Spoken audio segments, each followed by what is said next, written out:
السلام عليكم ورحمة الله وبركاته. اللهم صل وسلم على سيدنا محمد. ازيكم عاملين ايه؟ يا رب تكونوا بخير، يا رب يكون صوتي واضح.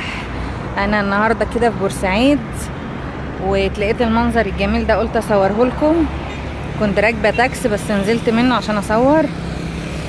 صاحب التاكسي بيقول ان الحمام ده على طول موجود هنا ومش بيخاف من حد ومش بيطير.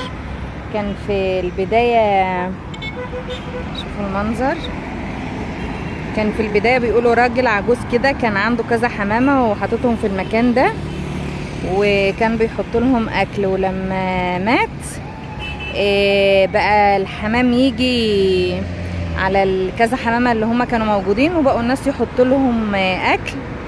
شوفوا لما المكان بقى كبير ازاي، شوفوا المنظر. بصوا لما الراجل حط لهم الذرة اللي هو ذرة الحمام، جروا عليه ازاي ما شاء الله. يعني ابتدى كده بكذا حمامة، واما الراجل مات الحمام اجى على بعضه وبقى المكان الجميل ده. شوفوا شكله.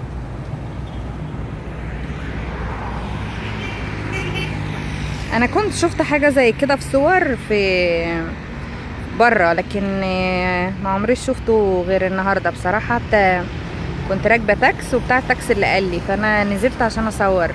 منظر تحفه. هصور لكم الحمام كده من قريب.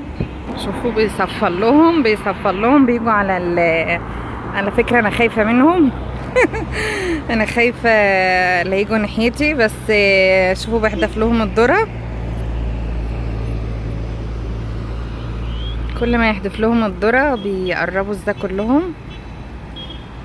ما شاء الله على الجمال.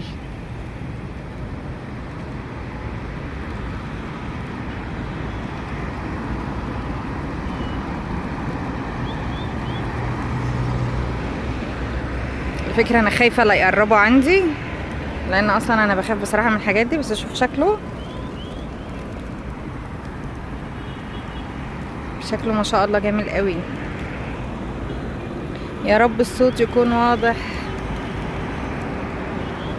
شو هما بحذف لهم الذرة بيجروا عليه ازاي. الشكل ما شاء الله جميل قوي.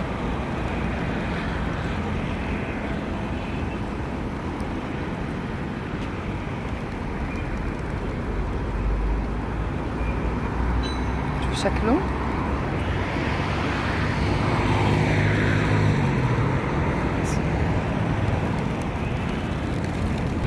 الحمام اخد باله ان المكان بتاعه فمش بيمشي.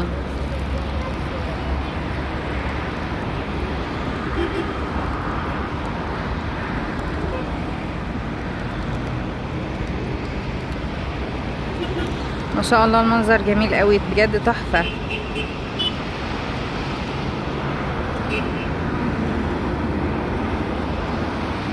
انا بصراحة ما اعرفش المكان ده فين، بس هما حاطين دول كده زي عساكر كده، او ده شهداء، مش عارفة بصراحة. بس المنظر تحفة بجد.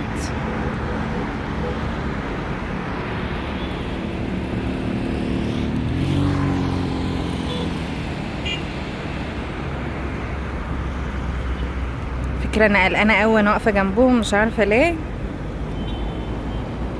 شوف الحمام تحس انه ماشي ببيته.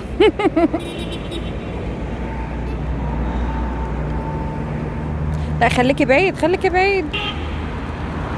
بصراحة المنظر جميل قوي. انا هفصل الفيديو علشان ايه اصور كذا صورة انا جنبهم كده، لان بتاع التاكسي بيستعجلني.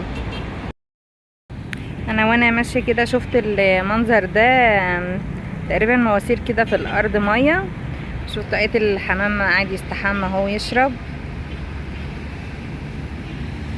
دي نفس الحتة اللي يعني دي والحتة دي كده كلهم فيهم الحمام ده. بس المنظر تحفة بجد بجد.